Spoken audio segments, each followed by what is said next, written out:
Summer in the 1960s and 1970s was a season of pure ingenuity for black children across America. Long before central air conditioning became standard in most homes, and decades before every household had multiple fans and cooling devices, black kids discovered 25 remarkable ways to beat the heat. These weren't just survival tactics. They were traditions that built character, strengthened community bonds, and created memories that would last a lifetime. While other neighborhoods might have had swimming pools and beach clubs, black communities developed their own cooling rituals that were richer in connection and creativity. The question isn't just how they stayed cool, but how these simple acts became defining moments of childhood. Here are 25 memories that capture the resourcefulness, joy, and community spirit of staying cool in an era when making do meant making magic. 1. Playing in open fire hydrants on hot days. When temperatures soared above 95 degrees in black neighborhoods during the 1970s, fire hydrants transformed into community water parks. Kids would gather on sweltering July afternoons as trusted adults, often fathers or older brothers, would use special wrenches to open the hydrants, sending powerful arcs of cool water cascading across hot asphalt. Children would run through the spray in their swimming trunks and cotton shorts, squealing with delight as the water pressure created natural fountains. Neighbors would drag out lawn chairs, and mothers would sit on front stoops watching the spectacle unfold, sometimes joining in themselves when the heat became unbearable. These hydrant parties were more than just a way to cool off. They represented the deep creativity and resourcefulness of black communities who turned municipal infrastructure into sources of joy. In cities like Philadelphia, Detroit, and Chicago, where many black neighborhoods faced segregation at public pools or lacked recreational facilities altogether, fire hydrants became symbols of resilience. The water would flow for hours, creating rivers down the street that kids would dam up with old cardboard and rocks, engineering their own water parks with nothing but imagination. The ritual carried social importance beyond the physical relief. Parents would coordinate hydrant openings, ensuring safety while allowing children the freedom to play. It was a demonstration of community trust and collective care. Everyone looked out for everyone's children. The memory of that cold water hitting sun-warmed skin, the rainbow mists in the afternoon light, and the sound of dozens of children's laughter echoing off brownstones remains one of the most vivid sensory experiences for those who lived it. 2. Sleeping on the front porch all night long. Before air conditioning, summer nights in black households meant moving bedtime outdoors. Families would drag mattresses, cots, and sleeping bags onto front porches and stoops, creating open-air bedrooms that caught every possible breeze. Children would lie on cool sheets, watching fireflies dance in the darkness while listening to the sounds of the neighborhood. Mr. Johnson's radio playing Smokey Robinson, distant conversations from other porches, and the occasional car passing by. The ceiling fans of wooden porch roofs became their sky, and the night air their blanket. This practice was not just about escaping the stifling heat trapped inside row houses and small apartments. Sleeping outside transformed neighborhoods into extended living rooms where community happened naturally. Families on adjacent porches would talk across railings late into the night, sharing stories and keeping watch over the block together. Children felt safe falling asleep to the murmur of adult voices discussing everything from work struggles to church events to the latest music from Motown. These porch nights taught children important lessons about community, interdependence, and trust. Everyone knew who belonged on the block, and everyone contributed to collective security through simple presence. Morning would arrive with the first light, and kids would wake to the smell of someone's grandmother already frying bacon, the sound of squeaking porch swings, and the feeling of having slept in the embrace of an entire neighborhood. It was an intimacy with community that modern air-conditioned isolation has made nearly extinct. 3. Eating ice-cold watermelon on the back stoop. Few summer rituals compared to the tradition of eating watermelon in black households during the hottest days. Families would buy whole watermelons from corner stores or street vendors, and fathers would ceremoniously cut them open on the back steps, revealing brilliant red flesh dotted with black seeds. The melons had been sitting in ice-filled coolers or cold basement corners for hours, making them almost painfully cold to bite into. Kids would grab thick slices and retreat to the steps, juice running down their arms and chins, spitting seeds into the grass while competing to see who could spit the farthest. The practice held deeper meaning than simple refreshment. Watermelon had long been part of African American food culture, despite racist caricatures that tried to mock this connection. For black families, reclaiming watermelon as a source of pride and summer joy was its own quiet act of cultural assertion. The fruit provided hydration, natural sugars for energy, and a cooling effect that came from both temperature and high water content. Grandmothers would salt their slices, a tradition passed down through generations, while children preferred theirs straight and sweet. These watermelon moments created space for unhurried family time. Parents and children would sit together on back porches and stoops, not doing anything but being present with each other. The ritual slowed time down in an era that already moved slower. Conversations would flow easily about school, about dreams, about family history, all while the simple act of eating fruit together strengthened bonds. The memory of that first cold bite, the pink juice staining white t-shirts, and the satisfaction of a belly full of sweet melon remains a cornerstone of summer nostalgia. 4. Taking ice-cold baths in the middle of the day, when afternoon heat made every room feel like an oven. Black mothers had a solution: the cold bath. Children would be called in from playing, often protesting, only to be ushered into bathrooms where tubs were filling with the coldest water possible. Some mothers would add ice cubes for metal trays, creating baths so cold they took your breath away. Kids would ease in slowly, gasping at the shock, before the cooling relief made them sink deep into the water. They would stay until their lips turned purple and fingers wrinkled, emerging refreshed enough to face the heat again. This practice served multiple purposes beyond cooling. The forced bath in the middle of the day cleaned off the morning's dirt, sweat, and street grime, making children presentable for afternoon activities or visits from relatives. It also provided a moment of enforced rest during the hottest hours, when playing outside could lead to heat exhaustion. Mothers knew that a cold bath could reset a cranky, overheated child's mood, buying peace for the household during the most challenging hours of summer days. The ritual connected to deeper traditions of cleanliness and presentation that held significance in black communities. Looking neat and clean, even in poverty, even in heat, was a matter of pride and dignity. These midday baths taught children about self-care and the importance of renewal.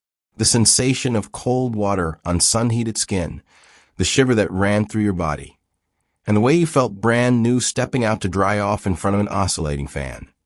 These were small luxuries that cost nothing but meant everything. 5. Sitting under box fans with wet towels. The box fan was the centerpiece of summer survival in black households before air conditioning. These square metal fans would be positioned strategically in windows, doorways, or on tables, their oscillating heads pushing hot air around rooms. But the real innovation came when someone discovered that draping a wet towel over the front of a running fan created a makeshift swamp cooler. Kids would wet bath towels in cold water, wring them partially dry, and hang them over the fan's front grill. As air passed through the damp fabric, it cooled noticeably, creating a pocket of relief in otherwise stifling rooms. Children would position themselves directly in front of these wet towel fans, reading comic books, playing cards, or just sitting in the blessed coolness. The practice required regular maintenance. Every 20 minutes, someone would have to re-wet the towel as it dried out. This created a rhythm to hot afternoons, a rotation of cooling duties that taught cooperation. Multiple fans throughout a house would create cross breezes when positioned correctly, and families became experts in the physics of air circulation without ever taking a science class. These fans were more than cooling devices. They were family investments. A good box fan from Sears or Montgomery Ward might cost a week's worth of grocery money, making its purchase a significant decision.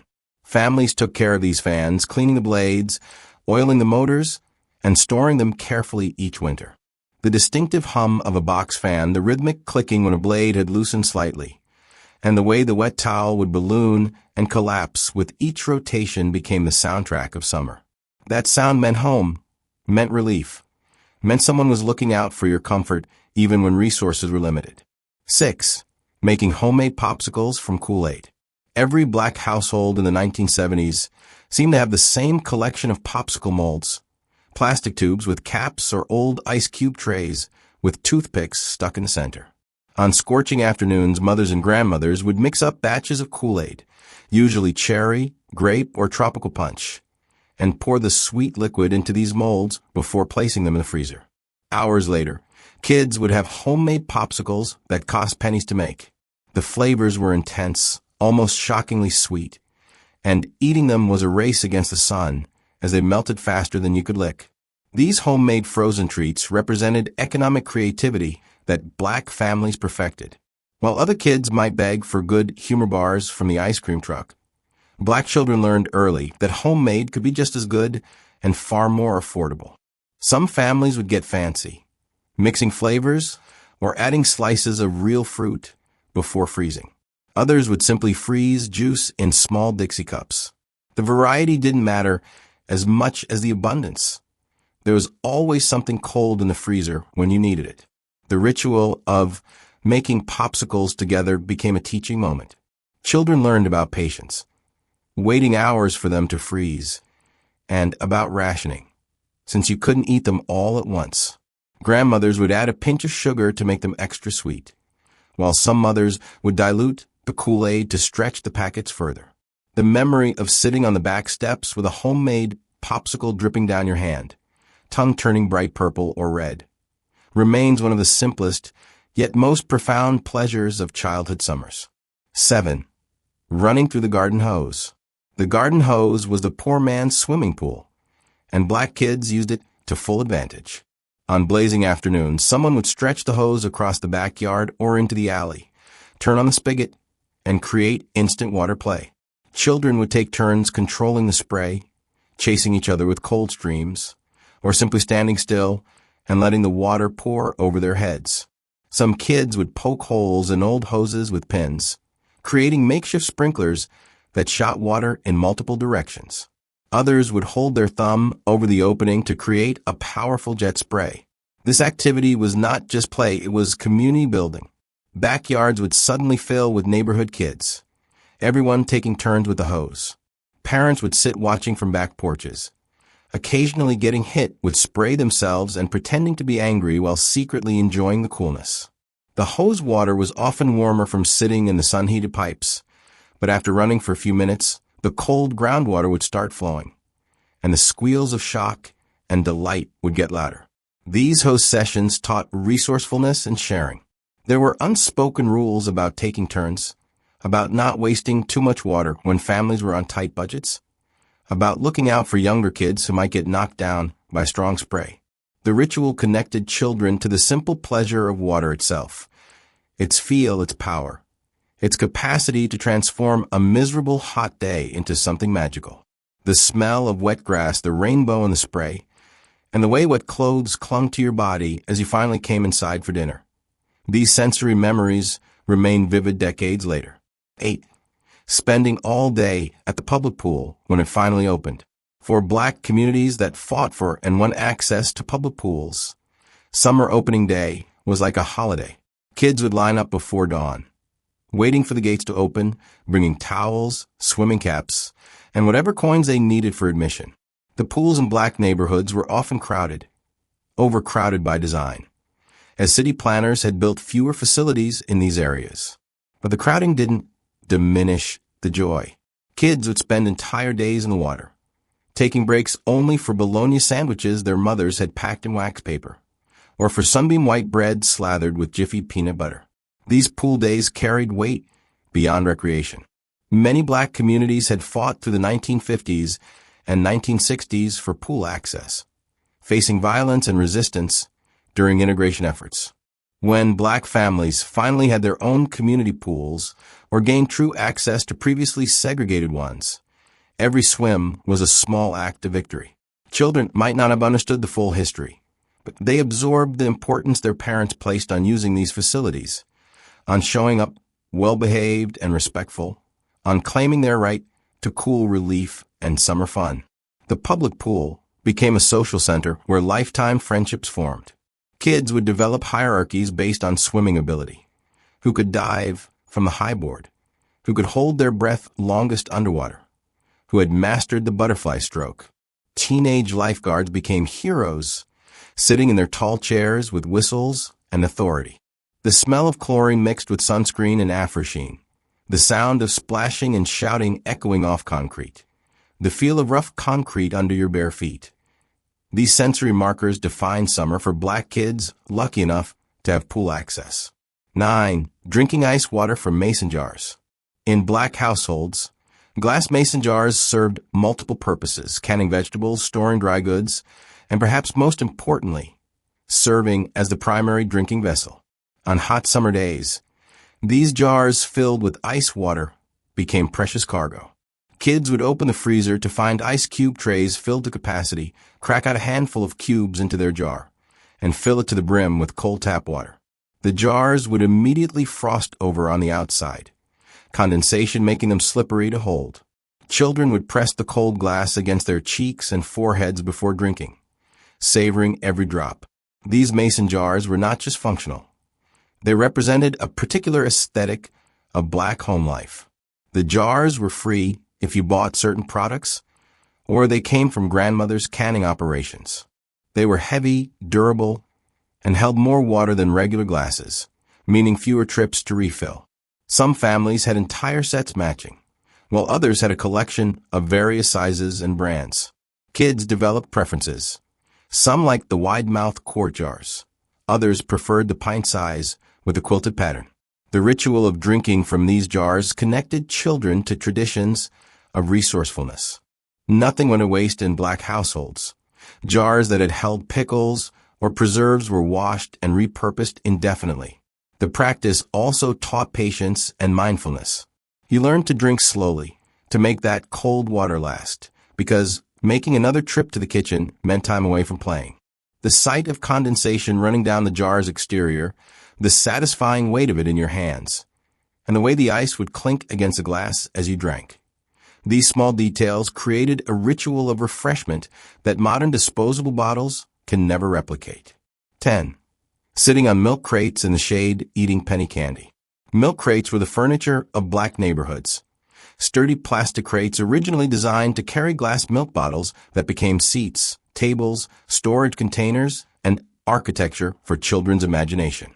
On hot afternoons, kids would drag these crates into whatever shade they could find, under a tree, beside a building, beneath a fire escape, and hold court there for hours. They would pool their pennies and send someone to the corner store for candy. Mary Jane's, Boston baked beans, Bit-O-Honey, squirrel nut zippers, and lemon heads. The candy would be divided carefully, negotiations happening over who got what, and kids would sit sucking on sweets while the heat pressed down on everything beyond their small circle of shade. These milk crate gatherings were not just about staying cool. They were laboratories of social development. Kids learned negotiation, fairness, leadership, and conflict resolution on those crates. Conversations would range from the silly to the surprisingly deep. They would rank their favorite Jackson 5 songs, debate who was the fastest runner on the block, create elaborate fantasy scenarios, or discuss the adult dramas they had overheard. The shade provided just enough relief to make sitting still tolerable, while the candy gave their mouths something to do besides talk. The milk crates themselves told stories. Some were stamped with dairy names from other cities, revealing the industrial networks that connected black neighborhoods. Kids would collect certain colors or stack them to build temporary structures.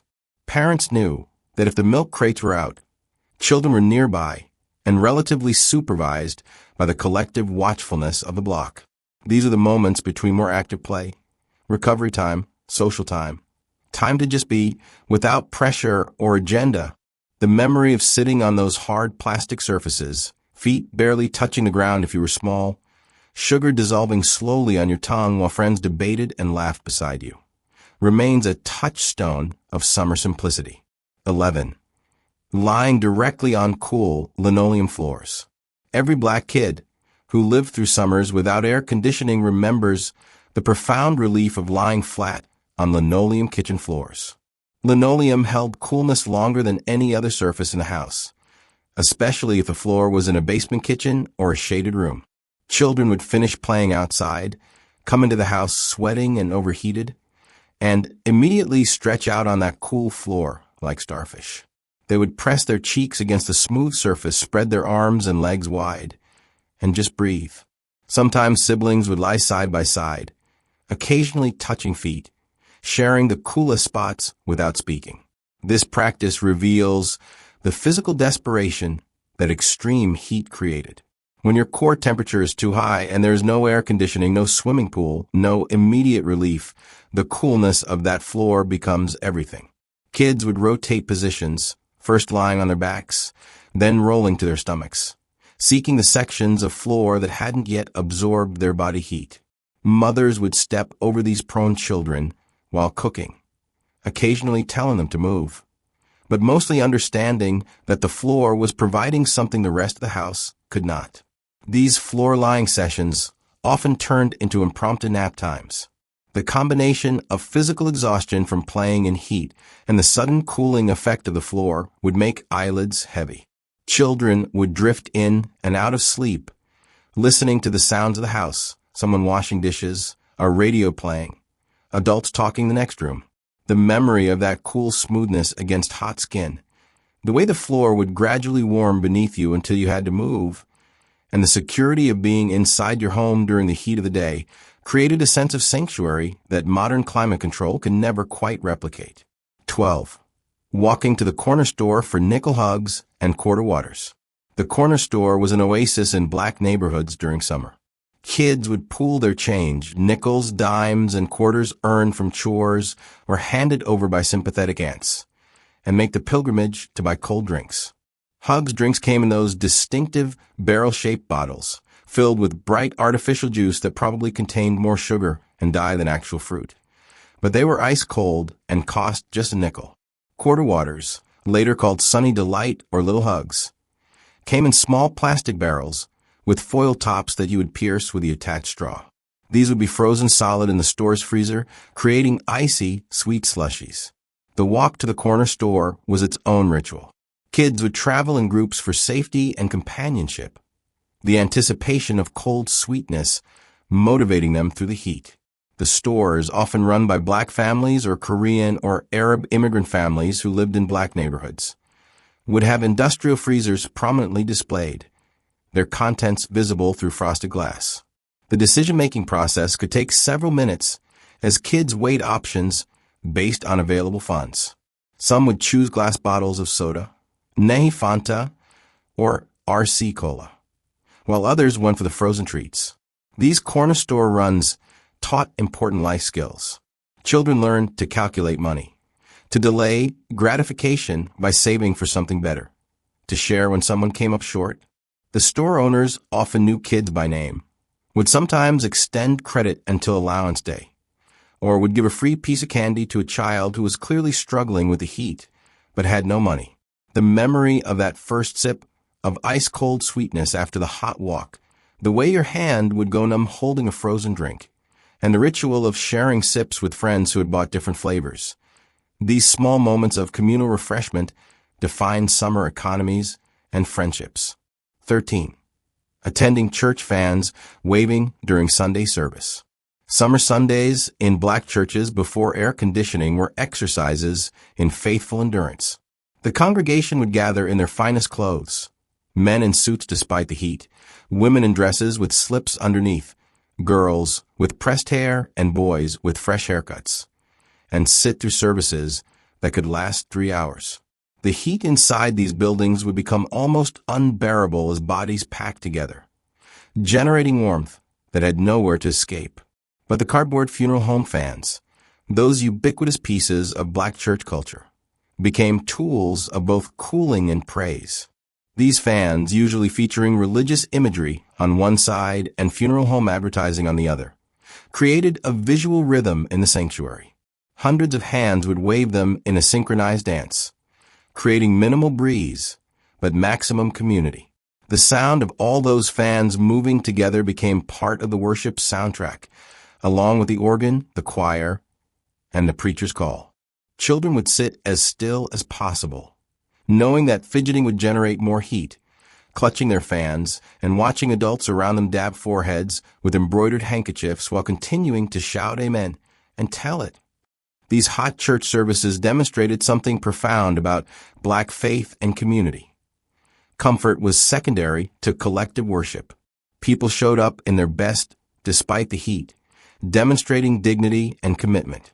The church ladies would have prepared cold water stations outside or in the basement, ready with Dixie cups for anyone who needed cooling during the service. The fans became more than cooling devices. They were props of participation, ways to signal agreement by fanning faster when the preacher made a good point. The memory of sitting in that heat, dressed up, surrounded by community, learning that some commitments transcend personal comfort. This lesson shaped character in ways that climate-controlled megachurches cannot replicate. 14. Playing jacks and marbles in the dirt under the porch. The space under front porches and back stoops offered the coolest outdoor spots available during summer days. Black kids would crawl into these shaded refuges where dirt remained permanently cool, the sun never reaching, and play jacks or marbles for hours. The dirt would be packed hard from years of use, smooth and level, perfect for bouncing jacks balls or rolling marbles. These spaces were also psychologically comforting. Enclosed on three sides, they provided a sense of protection and privacy while still allowing kids to hear the world happening around them. These under-porch sessions were sites of serious childhood competition and skill development. Jacks required hand-eye coordination, speed, and concentration. Kids would work through the sequences, onesies, twosies, all the way up to tensies, with intense focus, while others watched and waited their turns. Marble games had elaborate rules that varied by block, but were treated as law within each neighborhood. Keepsies meant you kept the marbles you won. Friendlies meant everyone got their marbles back at the end. Kids would carry their best marbles in cloth pouches, protecting their cat's eyes and steelies like treasure. These games taught lessons beyond motor skills. Kids learned about fair play, about accepting defeat, about practicing to improve, about the satisfaction of mastery.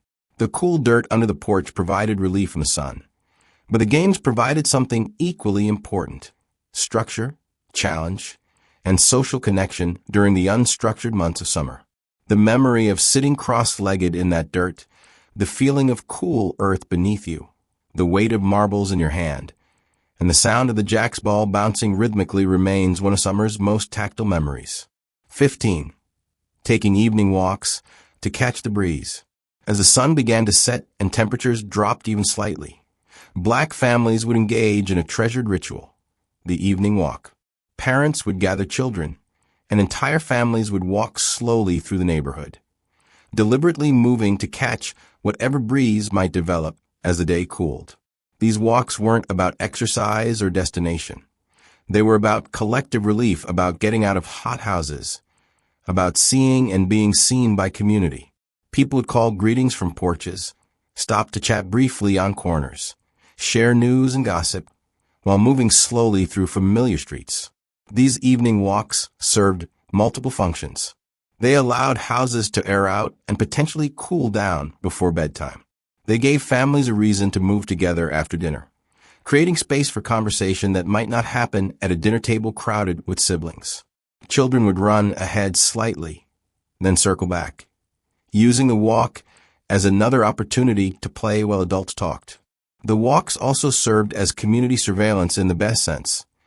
People keeping watch over their neighborhood, noting what was new, who needed help, maintaining the collective awareness that kept blocks safe. The pace of these walks was distinctly unhurried. There was nowhere to rush to, no goal beyond the comfort of movement through cooler evening air. Fathers would carry toddlers on shoulders when little legs got tired. Mothers would link arms with daughters, building relationships through side-by-side conversation. The memory of those walks, the feeling of evening air on sun-warmed skin, the chorus of good evening greetings up and down the block, the way the streetlights would come on just as you turned back toward home. captured something essential about Black community life. It was time spent together with no purpose except being together. And that purposelessness was the entire point. 16. Eating ice chips from a freezer. When the heat became truly oppressive and there was no juice, no soda, no money for treats, Black kids would turn to the simplest cooling method available: ice chips straight from the freezer. They would open metal ice cube trays, twisting them to crack the cubes loose, and pour the contents into a bowl, or directly into their mouths. The cold would be sharp, almost painful against teeth, but the relief was immediate. Some kids would crush the ice by wrapping cubes in dish towels and pounding them with a hammer or the bottom of a pot, creating snow-like flakes to eat with a spoon. This practice reveals both the severity of summer heat and the creativity of children seeking relief with zero resources. Ice cost nothing. It was just frozen tap water, but it provided tangible comfort. Some mothers would make special ice by adding drops of vanilla extract or food coloring to water before freezing, creating treats that felt fancy without costing a penny. Kids would compete over the best method for eating ice, crunching it quickly or letting it melt slowly on the tongue. They would develop preferences for ice texture and debate which trays produced the clearest, coldest cubes. These ice-eating sessions often happened in the kitchen, the freezer door hanging open despite mothers shouting to close it. Kids would stand there in the blast of cold air, temporarily cooling their entire bodies while eating their ice. The ritual taught patience and creativity, finding pleasure in the absolute simplest form of cold refreshment. The memory of standing at an open freezer, cold air washing over sweaty skin, crushing ice between teeth while your mother called you by your full name to close that door right now. This combination of relief and mild rebellion captures something essential about childhood's small victories against summer heat. 17. Sleeping with windows wide open and screens bulging. Summer nights in Black households meant every window in the house would be open wide, screens pushed against their frames by the pressure of hoping for breeze. The windows would stay open all night despite the noise from the street, despite the occasional mosquito that got through worn screens, despite everything. Families would create cross breezes by strategically opening windows on opposite sides of the house, understanding intuitively the physics of airflow. Children would sleep in minimal clothing, boys in just underwear, girls in light cotton slips, with sheets kicked off and pillows flipped repeatedly to find cool spots. This practice required a level of community trust that modern, locked-up houses don't know. Windows open on the first floor meant trusting that neighbors were watching out for each other, that the community's collective awareness would keep families safe. It also meant accepting that private life wasn't entirely private. Conversations carried through screens. Family dynamics were audible to neighbors. The sounds and smells of each household became part of the block's shared sensory experience. Kids would fall asleep to the sounds of adults talking on porches, distant music, cars passing, dogs barking, all mixing into the particular symphony of summer neighborhood nights. The morning would arrive with light streaming through uncovered windows and the sounds of the neighborhood waking up, someone starting a car, a baby crying next door, birds announcing the day. Kids would wake sweaty despite the open windows, sheets tangled and damp, but having slept in a house that breathed with the neighborhood around it. The memory of lying very still trying to catch any movement of air, of voices carrying through darkness from nearby houses, of feeling connected to the pulse of community even in sleep. These created a sense of belonging that modern, climate-controlled isolation cannot replicate. 18. Making sweet tea and keeping it in the fridge. Sweet tea was the beverage of summer survival in Black households across America, but especially in the South. Mothers and grandmothers would brew large batches using multiple tea bags and boiling water, then add what seemed like obscene amounts of sugar while the tea was still hot enough to dissolve it. The mixture would be poured into glass pitchers, often Pyrex or repurposed containers, and placed in the refrigerator to chill. By afternoon, there would be gallons of ice-cold sweet tea ready to pour. Kids would drink glass after glass, the sweetness and cold combining to create liquid satisfaction. The tea-making ritual was a form of household alchemy. Each family had slightly different methods. Some added sugar while the tea was brewing, others afterward. Some used Louisiana tea specifically, while others swore by Lipton. A few households would add lemon slices or mint leaves for extra flavor. The tea had to be sweet enough to taste like dessert, but not so sweet became syrupy. This balance was achieved through experience and intuition, recipes handed down and adjusted across generations. The constant availability of sweet tea in the refrigerator represented maternal care and household management. No child would go thirsty in summer if Mama had kept up with the tea. The pitchers would empty and be refilled daily, a cycle as reliable as sunrise. Kids learned to pour carefully, to not spill precious cold tea, to help make new batches when supplies ran low. The memory of pulling open a refrigerator door to see that full pitcher, condensation forming on a glass, and pouring yourself a tall glass of sweetness so cold it made your teeth ache. This simple abundance meant home, meant being cared for, meant summer itself. 19. Playing cards on the front porch until dark. As evening approached and houses remained too hot to stay inside comfortably, front porches became entertainment centers where families would gather to play cards. Adults would set up folding tables or card tables, and games would begin: spades, bid, whist, tonk, pity-pat. Children would sit on porch steps or the porch floor, watching and learning, sometimes being allowed to play simplified versions. The games would continue for hours through sunset and into darkness, illuminated by porch lights that attracted clouds of moths and June bugs. Laughter, friendly trash talk, and the slapping of cards on tables would fill the air while the day's heat gradually released its grip. These card games were not just entertainment. They were social glue. They brought families together during a time of day when nothing else was comfortable.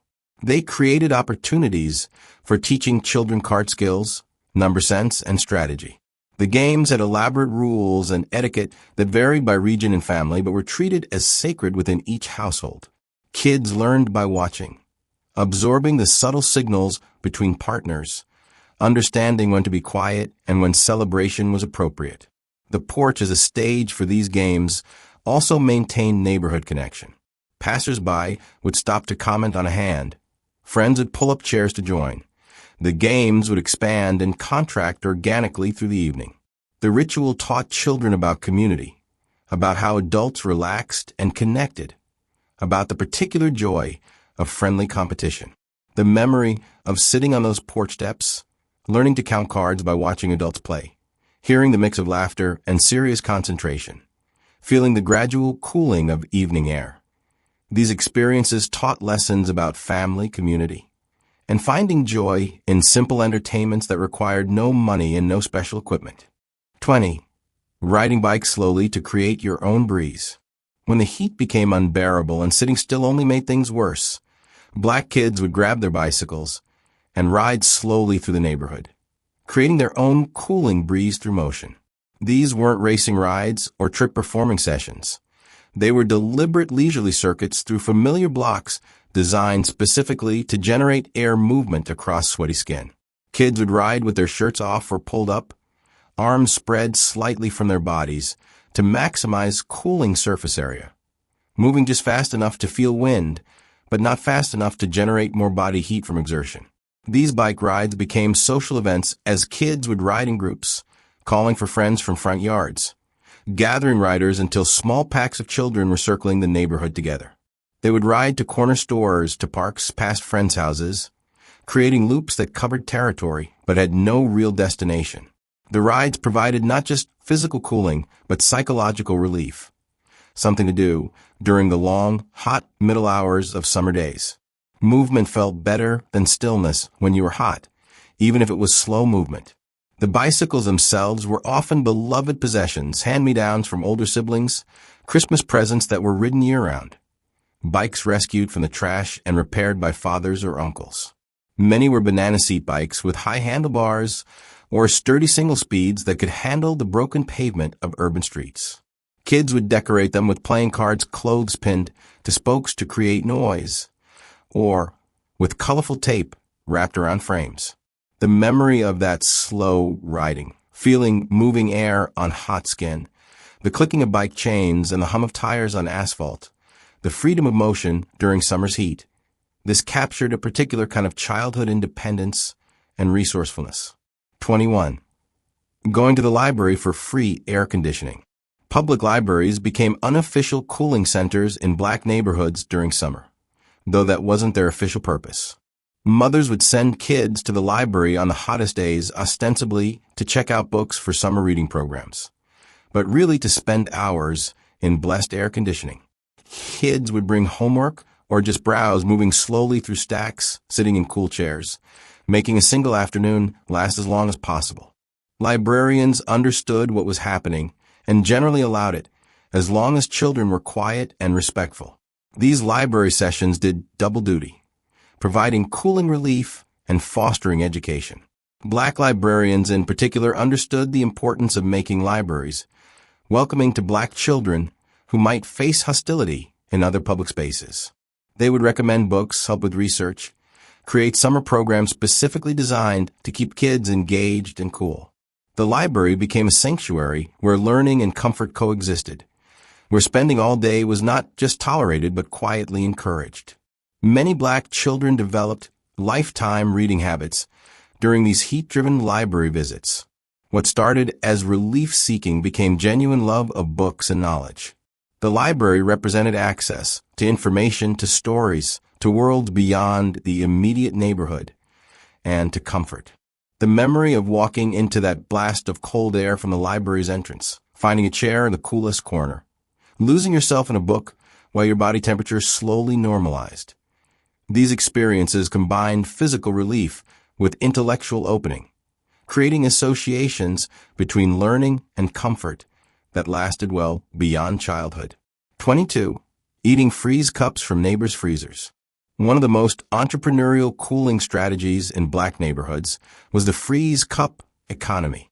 Women, usually mothers or grandmothers, would make frozen treats by pouring juice, Kool-Aid, or soda into small Dixie cups, covering them with aluminum foil, inserting a popsicle stick through the foil, and freezing them solid.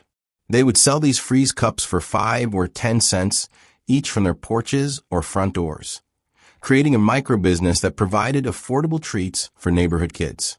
The cups would be rock solid when first retrieved from the freezer, requiring patience or aggressive squeezing to get them started. These freeze cups were everywhere in summer. Every third or fourth house on a block might have someone selling them. Kids would know which houses had the best flavors, whose grandma made them sweetest, where you could get the biggest cup for your money.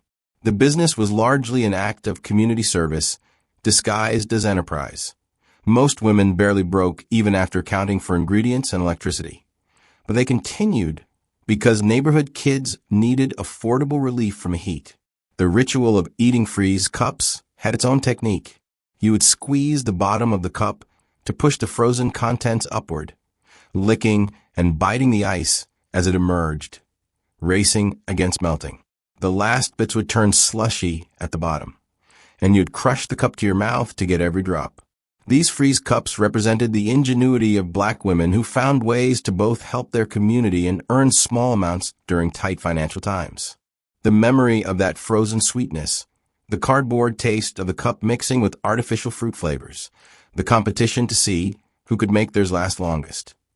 These small pleasures cost almost nothing, but created the texture of summer childhood. 23.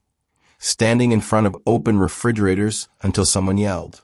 Every black kid from the pre-air conditioning era remembers this forbidden pleasure, opening the refrigerator door and just standing there, letting the cold air wash over overheated body until a parent's voice would boom from another room. Close that refrigerator. You're letting all the cold out and running up the electric bill. Those precious seconds of full-body cooling made the inevitable scolding worthwhile. Kids would stand there strategically, positioning themselves to get maximum cold air coverage, sometimes even sticking their heads partially into the refrigerator for extra cooling. This practice highlights the particular way black children had to balance need for relief with awareness of household economics. Electricity bills were real concerns in families living paycheck to paycheck. Every kilowatt mattered, and an open refrigerator was running the motor over time to maintain temperature. Yet the human need for cooling sometimes overrode the rules, and kids would take their chances, calculating whether the relief was worth the punishment. Some would develop elaborate justifications. I was looking for something to drink, or I was checking what we had for lunch. Anything to buy a few more seconds in that cold air. These refrigerator moments also represented the limited options available for cooling. When your entire house is hot and there is no air conditioning, no pool, no beach, the refrigerator becomes the only consistently cold space you can access. Parents knew this, which is why the scolding was often more about principle than genuine anger. The memory of that cold air hitting hot skin, the smell of leftover food and cold metal, the guilty pleasure of doing something slightly forbidden for a few seconds of relief. These small acts of rebellion against summer heat defined childhood resourcefulness. 24. Wetting your whole head under the sink faucet. When overheating reached critical levels, black kids would stick their entire heads under the kitchen or bathroom sink faucet, letting cold water run over their hair and down their necks. For kids with short hair, this was quick and easy. For kids with longer or processed hair, it was more complicated.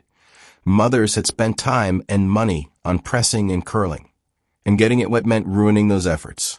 But sometimes the heat was so severe that even mothers' potential anger couldn't stop a child from dunking their head under that cold stream. This practice was particularly fraught for black girls whose hair had been hot-combed straight. The water would immediately cause it to revert to its natural texture, undoing hours of work and potentially meaning another hot session with a straightening comb. Yet the immediate cooling effect of cold water on the scalp, especially where hair was thick and held heat, was sometimes worth the consequences. Girls would develop techniques, wetting just the edges or focusing on the neck and behind the ears, to get some relief without fully destroying their hairstyles. The sink faucet cooling method reveals the negotiations black children had to make around appearance, comfort, and family resources. Hair care was expensive and time-consuming in black households, representing both cultural pride and economic investment. Wetting your hair casually could be seen as disrespectful of the work that had gone into it. Yet the human body's need for cooling sometimes overrode all those considerations. The memory of cold water running over a too hot head, the instant relief followed by the slow realization of consequences, the calculation of whether comfort was worth potential punishment. These taught lessons about choice, consequence, and the sometimes conflicting demands of survival and presentation. 25. Gathering under the one working street light after dark.